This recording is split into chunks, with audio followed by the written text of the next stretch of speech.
We going? Yes, we're live. Hey, welcome back to Best Practice TV and Ask Best Practice and our new episodes in 2021 of moving through and helping you with your career growth, with your business growth, with strategic planning. In this session, we're going to be talking about how to help you measure your success in 2021. I'm going to be talking through my top tips to help you move towards that success progression. We're in February 2021 right now as we record this live, and you might have dropped the ball on your New Year's resolutions and you might have dropped the ball on your goals. So let's get back on track with your goals and with what you want to achieve personally. And I'm going to give you 6 tips. We'll work through those 6 tips to help you make those goals stick in 2021. I want to see you get through 2021 and look back and see that you've actually achieved those goals you set out for yourself and or you're a long way along the pathway to achieving them. So I'm going to help you with that in this episode. So if you are somebody who wants to know some really simple strategies to help you achieve those goals that you've set for yourself, they might be big, hairy, audacious goals, but we're going to help you with some strategies today in terms of achieving that. So my name's Kobi Simmat. I'm the CEO here at Best Practice. I've cracked the code myself on how to actually get my success, grow my business, grow my financial reserves, have a better life, have the suitable intermingling of work and life, so achieve that work-life balance that we're all looking for. As always, we do these live streams weekly, and it's good to have you guys watching either now live or afterwards you're watching the recording. It's good to know where you are watching from. So if you are watching, we're live on LinkedIn, we are live on YouTube, and let me know where you are watching from. So you've got comments there on LinkedIn and or comments on YouTube. It's really exciting for me. What's your hometown or your home city? Where in the world are you right now as you're watching this? I find that really interesting to read where everyone's coming in from around the world. So if you are coming on live and you are watching live on LinkedIn, today we're talking about how to actually help those goals stick, how to measure success in 2021. So, hey Cam, good to have you on live. Good for you guys there. Good to see you guys live there on YouTube as well. So let's get into it. I've got 6 tips to help you measure your success, to help you achieve that success, to help you achieve those goals that you've kind of set for yourself in 2021 or at any time. These are interchangeable. Doesn't matter what year it is. We can work through them. In terms of measuring your success, there's lots of kind of airy-fairy and fluffy strategies that you can kind of, picture yourself doing something. You can visualize it. I know that sounds funny, but I actually kind of do that by, from a raw talent perspective. I don't necessarily have to force myself to do that. When I set myself a goal, I can kind of picture it happening, and then it comes to fruition. And it's probably more that I picture something and then I go away and I make that into a goal and I work towards it. And so I can kind of see myself doing something and I go, wow, that's pretty amazing. And then it kind of manifests itself. So I do think there's some value in closing your eyes and trying to picture yourself achieving that goal, being the person that you want to be, or doing the thing that you want to do, or having the car or the house or the family or whatever that might be that you've set for yourself. So in terms of measuring your success, I think one of the hard things is, well, how do we actually know that we're getting towards that? Without sounding too cliche, practicing gratitude is an important step, and kind of getting up in the morning and saying, well, hey, what have I got today? What am I grateful for? What have I accumulated so far? What have I got? I've got somewhere to sleep. I've got food to eat. I've got a great job, or I've got people around me, or I've got the access to knowledge. I've got access to the internet. I've got access to the answers. And actually recognizing that you've got those things at your disposal. It's very easy to kind of get caught up in, well, I haven't got this thing yet, or someone else has got it and I want it. That's jealousy. Jealousy is not really going to serve you very well. So in terms of measuring success, you could start with, the numbers of minutes or the numbers of days per week that you get up and kind of acknowledge and notice the things that you have got access to and the things that you have got in your life, whether those are intangible things or whether they're tangible things in your life. That's the first step towards success, and recognizing that. I went for a walk yesterday. I did a 10-kilometer walk. It took me 2 hours right in the middle of the day. And I couldn't help but go, wow, this is an absolute, I've got a lovely area that I go hiking in the middle of the day, and I do that hiking trail a couple of times a week. And for me, I was like, wow, this is amazing. Like, this is such an incredible asset that we've got available. And I was so grateful for the fact that I could do it in the middle of the day. I kind of got most of my, got most of my work done, by midday yesterday, and then I went for a 2-hour walk, which really set me up for a late night last night of meetings.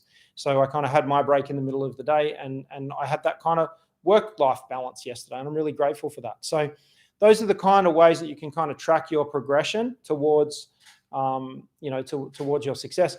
One thing that came to mind yesterday while I was on my walk was like, I kind of don't need anything else.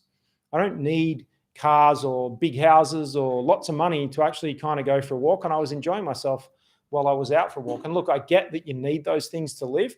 But yesterday I was like, well, this kind of activity that I really enjoy, I actually don't need lots of money to be able to enjoy this activity. So I think that's something that if you aren't getting out and doing exercise in, outdoors, then that is something that's kind of I would highly encourage and highly recommend. So let me know where you are watching from. I think we've missed a few live streams recently. Hey, Ash, good to have you on. Hey, Jerry, Warrington, Northwest England.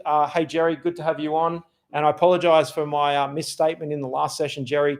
The net promoter score, yes, we'll probably send you a survey at the end of the session. So Vanessa is going to email you some details. But yes, you can kind of download and do Net Promoter Score with SurveyMonkey free, and yes, we will probably send you a survey. So I misinterpreted your question right at the end of that last session. So I hope I'm talking to the right person.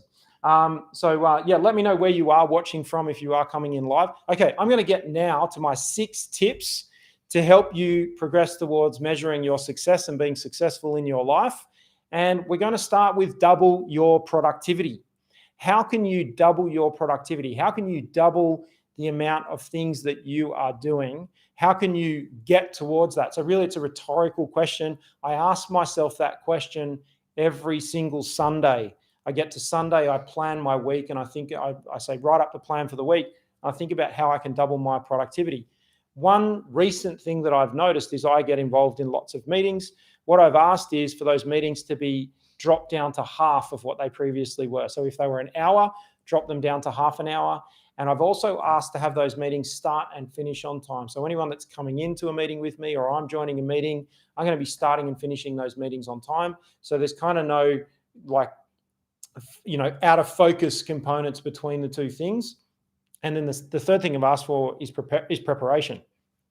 I heard in a session that I was listening to yesterday, if you have got a mentor and someone's giving you some mentoring, and that's definitely going to be a way to help you to increase your productivity, is going and finding someone who's kind of already there.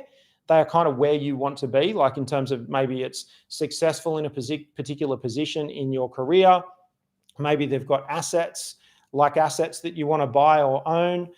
They are a person that is kind of where you want to be. And there's not many people on the planet that it's rare for us to dream of something that's completely different to something that someone has already done.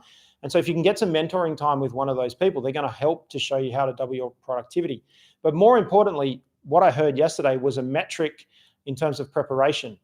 For every hour that you spend with a mentor, it's important to allocate 10 hours, part of the 10 hours for preparation and part of the 10 hours making plans and implementing the advice that they have given you. So that's going to help you to double your productivity. So my answer to the question is kind of point number 2, which is, so the first one is a rhetorical question. How can you double your productivity? Point number 2 of our 6 points that we're going through today is to simplify your life. And I know that sounds really complicated, but if you think about yesterday and you think about the day before yesterday and you think about the day before that, so think about the last 7 days of your life. Did you do anything that you could stop doing? Like, it's kind of really, yeah, you might have had some chill out time, or you might have stopped, or you needed a rest or a break. You might have, if you've got health goals, maybe you ate something you shouldn't have eaten and you may be feeling regret right now. How can you plan to not actually do that in the future? So simplifying your life is about what can you stop doing? So to be able to do more and be more successful, a lot of what successful people do, and if I put myself in that category, I've achieved a fair level of success in my life, is actually constantly looking at what I'm not doing and what I don't do.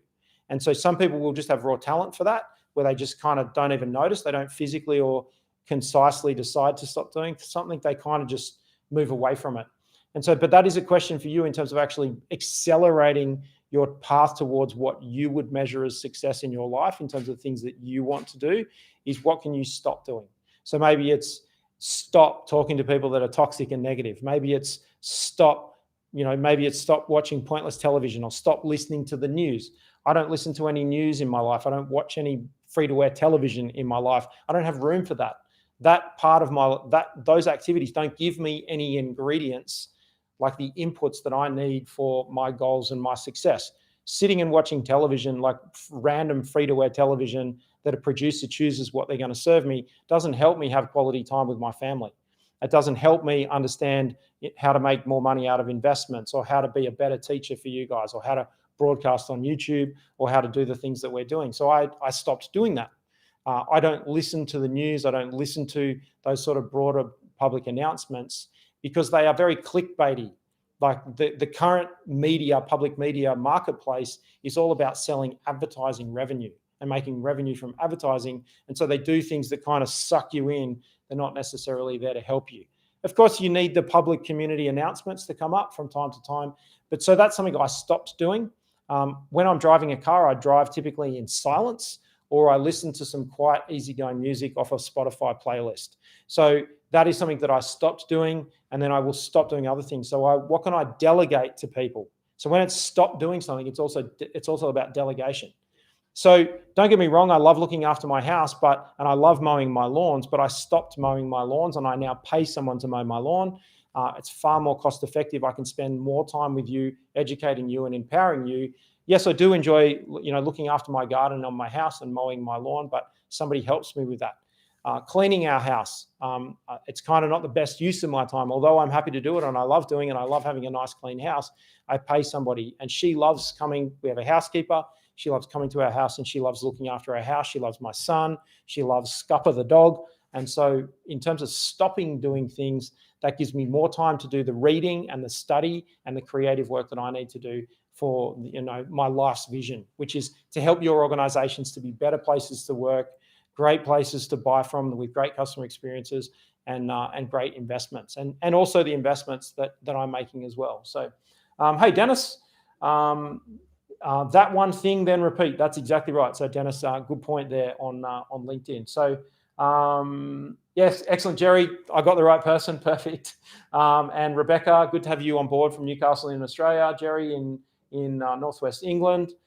Dennis, maybe let me know where you are watching from. We're getting a bit of a sense of where everybody is around the world. I've got a dashboard up here on my left. There's a big TV up on the wall in our studio, and I've got the YouTube comments and the LinkedIn comments. So if you have got a question, please hit me with a question, and that's where you're going to get the most out of me in terms of I can help you with those questions. Okay, point number 3. I'm going through 6 tips on how to measure your success and how to be more successful and how to make your goals stick in 2021. Number 3 is personal planning. It matters where you are going, and it's kind of, you can think about Sunday and you're going to kill some time, so you go for a Sunday drive. Well, it kind of makes a bit more sense to set a destination, or you don't know where to turn, you don't know what road to take if you haven't kind of set a plan or a destination, and that destination is about desirable activity. Maybe you're going to go out for lunch, maybe you're going to go and look for some scenery.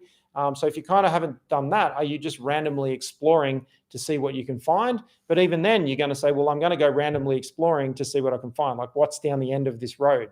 But it does matter where you are going.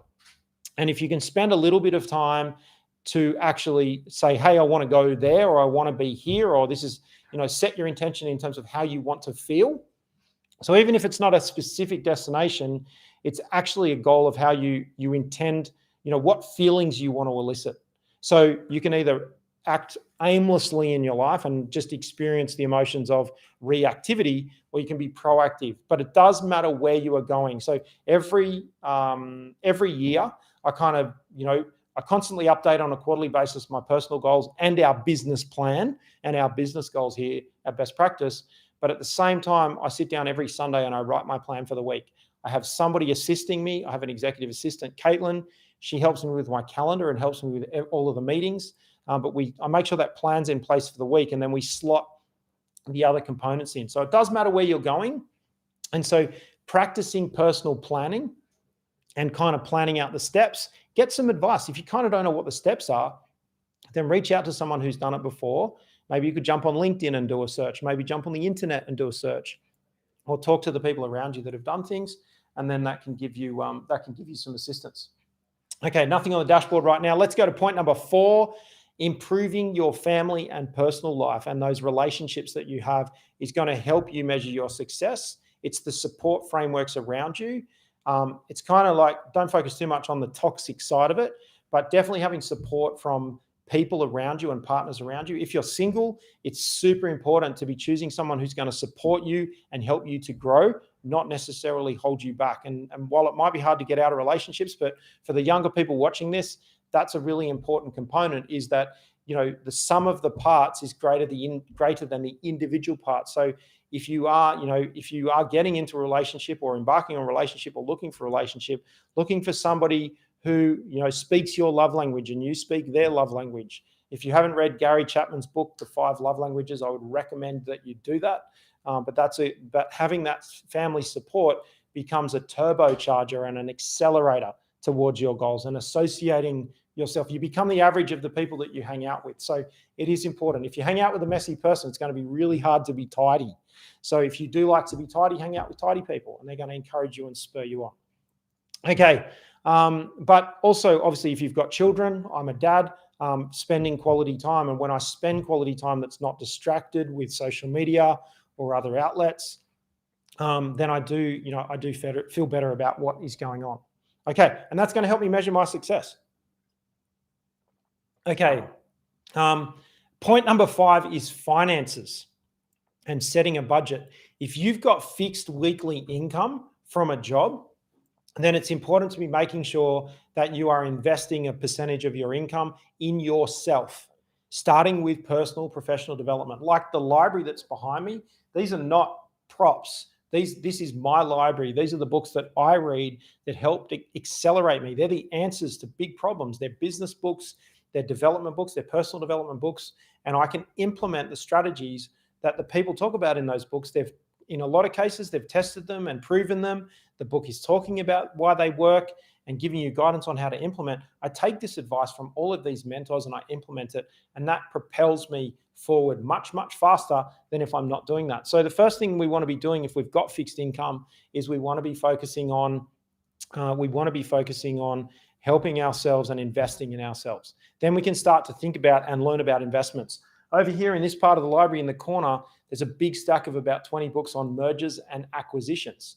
I want to start buying more businesses and start growing our business through acquisition. So I've got a whole bunch of books. Some of them are good quality, some of them are rubbish, but I'm going through and I can see that, and I can pick out the good advice, and I can start to sense what's good advice and what's not good advice, because I've done all this other work on my flywheel, on my 20-mile march every day, about how I can, I've learned to read these books and assess quality. Now I can actually find the quality books from mergers and acquisitions. And I'm doing that study, that initial investment.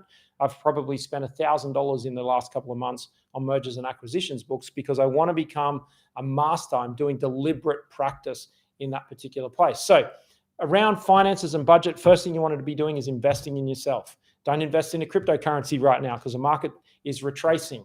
It will go to the bottom, and you buy at the bottom and then you sell at the top. So we want to be looking at that. But the best investment you could be making right now is in yourself.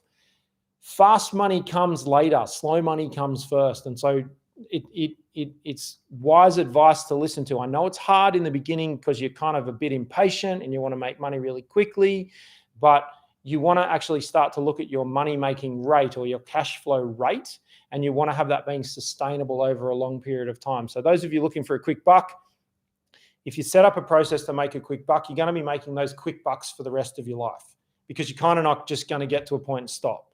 If I could just make $1 million really quickly, I'll be happy and then I'll stop. No, you're going to keep making millions of dollars. So figure out the process to sustainably make millions of dollars, not just, it'd be great if I had $1 million. Think about what you would do with $1 million right now. If you had $1 million in your bank account, think about what you would do right now. Now, the risk is that you would spend it on stuff. You would buy a car, go on a holiday, that kind of stuff. That you want to invest that money so that money makes money. So what you want to be trying to do is take your fixed income that you're earning every week and try to actually make that money, a part of that money, keep working for itself. That's how you're going to relax down the track and maybe go do something that's meaningful. So a budget's really important. Now, I just want to give you my final tip on finances before we move on to measure success and help you with that is stop saying that's too expensive. Too expensive compared to what? Change the phrase to that's a lot of money. Because I hear people say all the time, oh, that's expensive, that's expensive. I'm like, expensive compared to what? If you're comparing two prices, well then is one cheaper and one more expensive? So the correct phrase is that's more expensive, not that's expensive, because you're just going, in your context, that's a lot of money. So I don't use that statement. That statement doesn't exist in my vocabulary. My statement is that's more expensive. And then I'm comparing it to something else because it's something that I want or something that I need. So the correct statement is not that's expensive or I can't afford that. It's how can I afford that? How can you make money or earn more money or pay for it differently to afford those things that you're looking to buy or afford the investments that you'd like to make?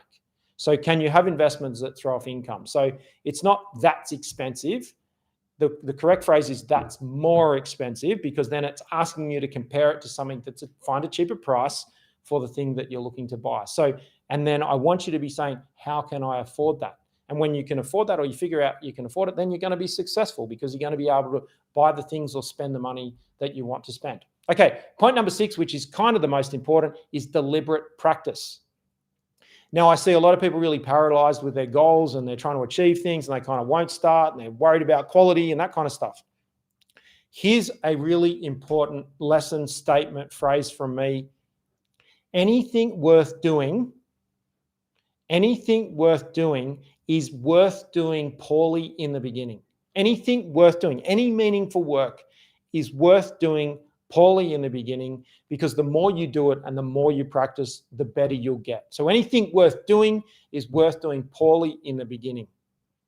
So the correct statement there is, it's not I can't do this or I won't do this or it's not quality and I'm paralyzed. It's like, I can't do this yet. The wise words of Carol Dweck in her great book, Mindset, she talks about that great statement with students. They were teaching primary school students, and they were looking at the students that were successful and the students that weren't successful. And the students that were successful had a statement, as they all started at the same point, learning something. And the students that were successful were, I can't do this yet. So I want you to think about what's your deliberate practice. If there's something if there's a goal that you've got, what reading are you doing around it? What learning are you doing around it? What people who have achieved that goal are you hanging around? That's your deliberate practice. What deliberate practice are you doing? I want to be the best I can be at leading this organization and growing this organization. I want to be the best I can be in terms of teaching you.